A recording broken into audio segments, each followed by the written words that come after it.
Well, hello, welcome to I Love Gay today. And we are with Wyatt O'Brian Evans in Maryland. How are you?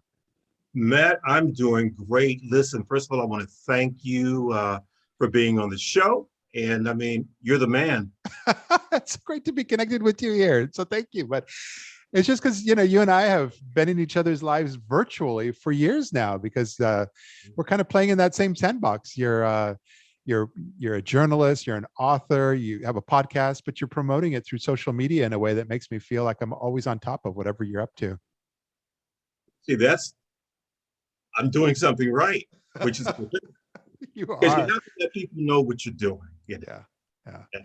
Yeah. And doing it in such a way that it's tasteful, it's not too much, it's not like, some people they just they feel like they have to talk whether they have anything to talk about. And you do it just right, where you put it out there when you have a new show or a new topic on your mind, and it comes out nicely. Well, Matt, I really appreciate you saying that because that's a compliment. Because as we notice, you have too many people who I think don't know how to use social media well. Yeah. They, when you have too much stuff out there, the impact sort of gets diluted. Yeah. When you have really something important that you want to say, people will say, okay, well, whatever. Yeah. Yeah. That's just No. my opinion. And also you treat it like there's a human being on the other side. You're engaged with your audience, and I think that makes all the difference in the world. True. But yeah, Definitely. no, tell us a little bit about. I mean, I know I would just say from an overall perspective, especially the outside looking in, you interview folks and you speak and write a lot about kind of wellness in the LGBT and specifically for gay men in our community. But you really focus on that a lot, including kind of this whole aspect of domestic abuse, personal violence, and so forth. But I guess just tell us a little bit about some of what you've been up to and how you got started. Oh, certainly. I've always wanted to be a writer ever since I was a kid.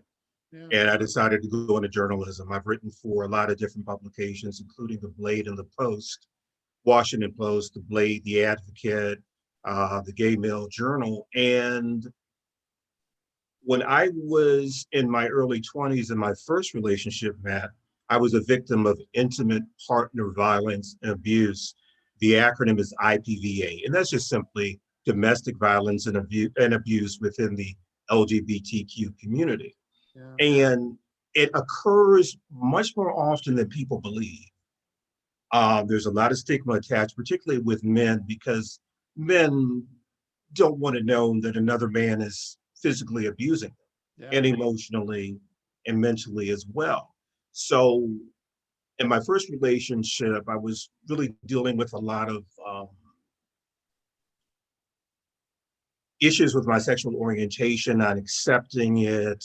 I felt awkward. So, I had a lot of insecurities. Yeah. And unfortunately, my partner zeroed in on that, and I found myself in an abusive relationship for a number of years. Basically, it was mental and emotional, maybe 10% physical. So luckily, I was able to get out of it. I had therapy, a great therapist. I am a strong proponent of therapy. Sometimes you just have to sit your ass on the couch Hmm. with a professional so you can get better. So as a journalist and as a motivational speaker, I really honed in on intimate partner violence and abuse. Yeah. Yeah. And I knew there was a book in me. So I said, I'm going to write this fiction book, but the theme will be IPVA. Because I said to myself, I'm hitting it as a journalist, as a speaker, as a writer. Let me put it in fiction form because maybe it would be more palatable to people. It's not like you're just being knocked over the head with it. Yeah. So I created the Nothing Can Tear Us Apart series of novels, Mm-hmm. ethnic, gay, upscale, urban. Basically, you have two men. You have Wesley, who is this handsome, wealthy entrepreneur who's Black. Then you have Antonio, he's his bodyguard, Latino, super muscular, just wonderful. Yeah. They fall in love, but they have issues of insecurity and depression and other things. And you have the shadowy figure that comes into play who has it in for Wes.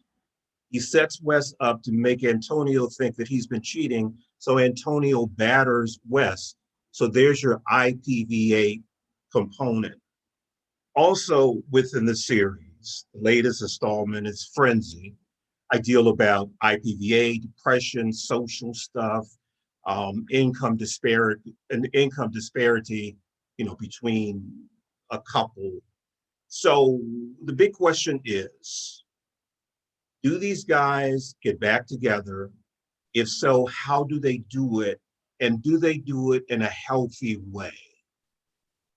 And it's full of danger and suspense and action and erotic situations. It's hot.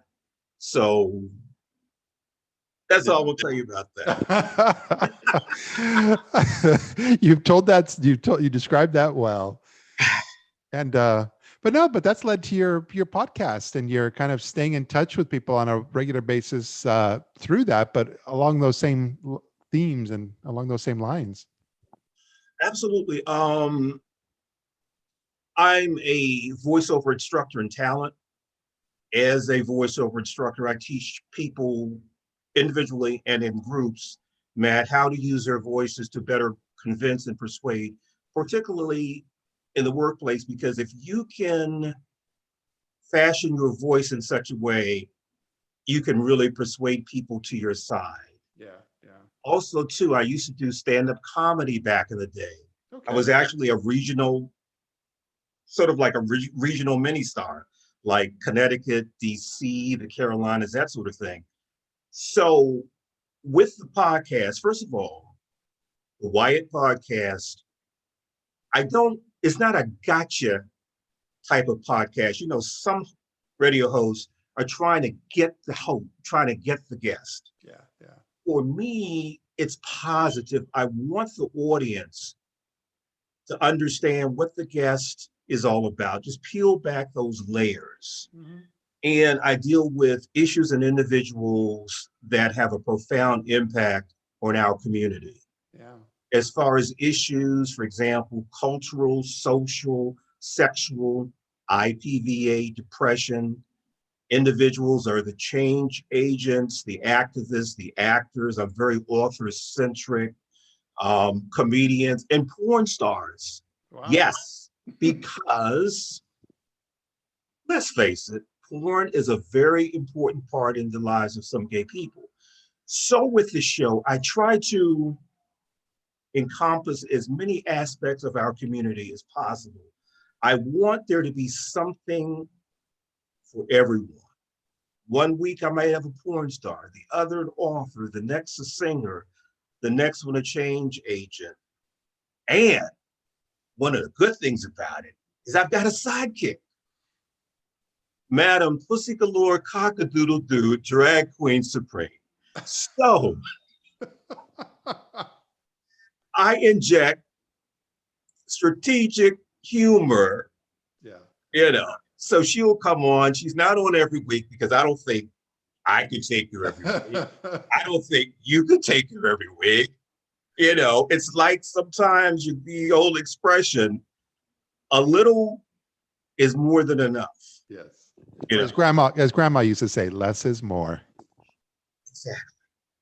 So that's what the Wyatt podcast is all about. I'm having a blast doing it. It's really getting a great reception. Yeah. So I love doing it. But it seems like it reflects also a lot of what you're doing, even because especially doing a podcast in today's environment where so much has gone more digital during the pandemic and quarantine.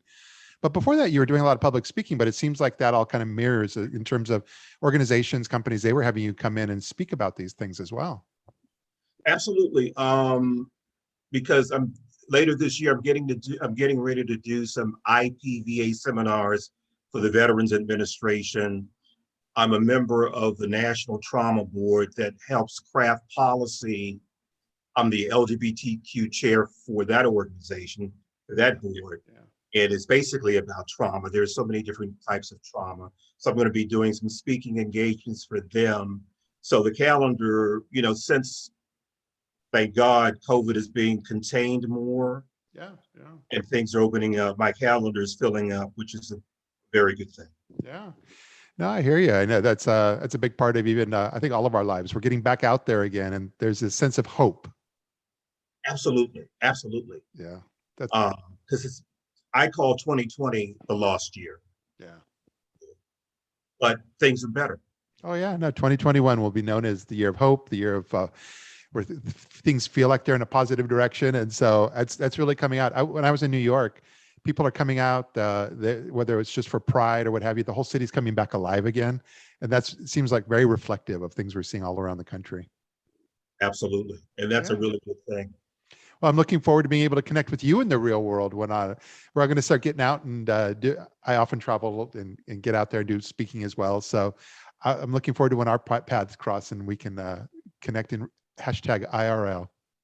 What that has to happen. You know why? Why? You know why? No. You're the man.